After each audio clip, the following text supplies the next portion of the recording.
Bonsoir à tous, je me présente, je m'appelle Blackfire. Je ne sais pas si cette vidéo passera sur Spider-Man ce soir, mais j'ai une énorme info à vous donner d'une source très sûre. Il y aurait. Enfin, je peux pas vous dire si le Bouffon Vert et Docteur Octopus seront dans le film. J'ai entendu qu'ils y seraient, mais depuis, j'ai rien qui me confirme ça.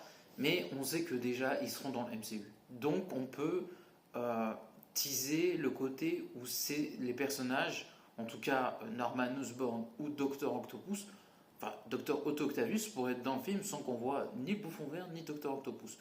On va pas se mentir, ce serait dommage. Étant donné ce qui se passe dans le film, bon, ça permettrait à d'autres personnages de prendre la vedette. On pense à Scorpion, à Rhino, à Tombstone, à Tarantula et tout ça. Même s'il y en a qui sont plus de figurants par rapport au Scorpion et au Rhino. Mais ce serait très dommage. Voilà. Moi, j'estime que ce serait dommage de ne pas avoir le Bouffon Vert et le Docteur Octopus.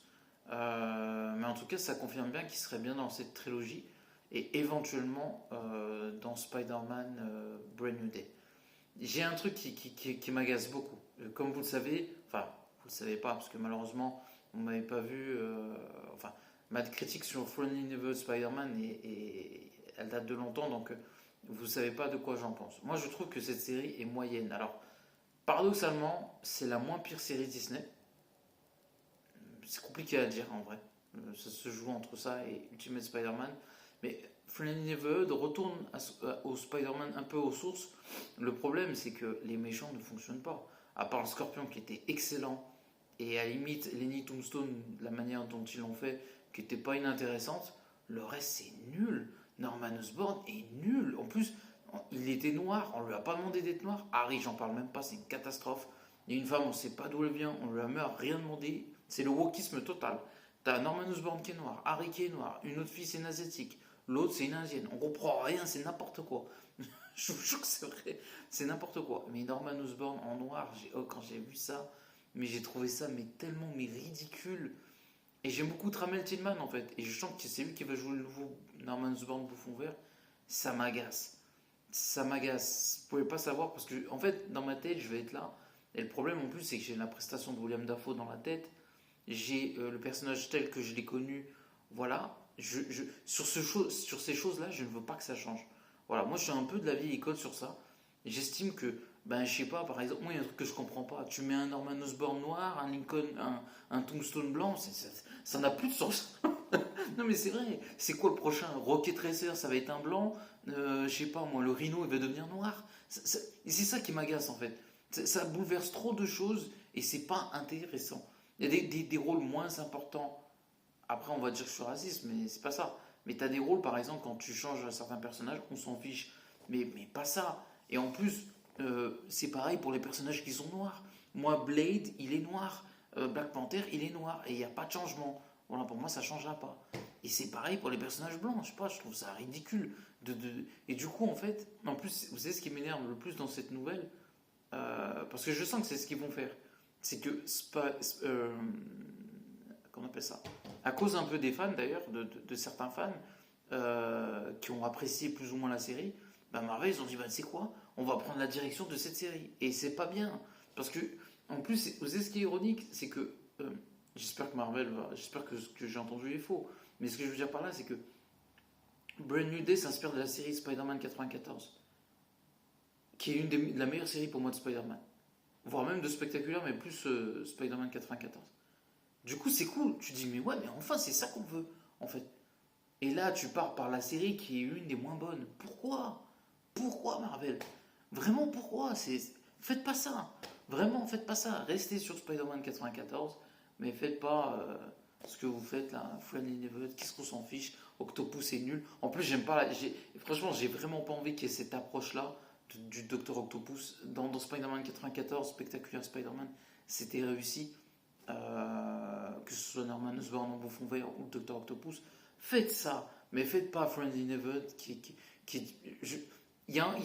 en plus Disney on dirait qu'ils sont obligés d'imposer le wokisme en fait dans leur truc, tu sais, parce que là Spider-Man ça ressemble à rien. Friendly Neighborhood sur ça c'est une catastrophe.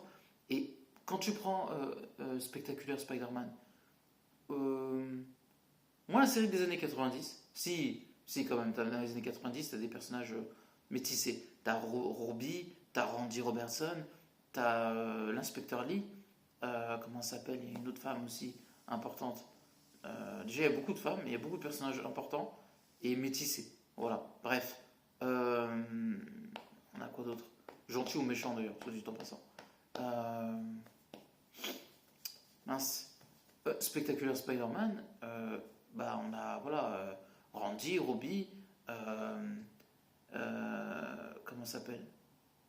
J'ai oublié son prénom, mais elle s'appelle Shane quelque chose. Pareil, Liz est métissée dans la série Spectacular Spider-Man, mais on s'en fiche. C'est pareil dans Homecoming, on s'en fiche. Il y a quoi d'autre encore? Mark Cranston aussi, je crois, j'ai un doute, qui est pas noir de base. Enfin, les deux personnages ne sont pas métissés ou voilà. En plus, ils sont plus métissés que noirs. Mais bref, voilà, et on s'en fiche en fait. Il y a des personnages métissés et c'est bien fait. Mais pour autant, c'est pas le cœur de l'histoire. Friendly Neighborhood, c'est ça le cœur de l'histoire. Du coup, voilà, les méchants Octopus, Norman, ratés. Les deux méchants en plus, les plus importants de Spider-Man, ils sont ratés. Donc ça commence, c'est le point faible pour moi de la série. Même si l'animation est intéressante, même si Peter Parker et Spider-Man sont plutôt bien faits dans la série, ainsi que le Scorpion, voire même Lenny Tombstone, t'as raté quand même les deux méchants les plus importants de Spider-Man, tu les as ratés. Donc pour moi la série, voilà, c'est déjà fini pour elle. Voilà, on verra ce qu'ils feront plus tard, mais bon, quand tu compares à Spider-Man 94, Spectaculaire Spider-Man, voire même presque Ultimate, et ben globalement, le bouffon vert, c'est simple, si tu veux réussir une saga Spider-Man, le bouffon vert Octopus, c'est la base, et Venom. Voilà, Venom, moi, ils n'ont pas le choix. Mais bon, je crains le pire. Je sens le coup de Harry encore. C'est bon, ça commence à m'agacer un peu. Non, mais c'est vrai, c'était bien fait dans Marvel Spider-Man 2. Ultimate, bon, ils ont fait ça, ok, d'accord. C'était pas une mauvaise idée en soi, c'est après que c'est devenu une mauvaise idée. Voilà. Sur le papier, c'était pas idiot, c'est après qui est devenu idiot.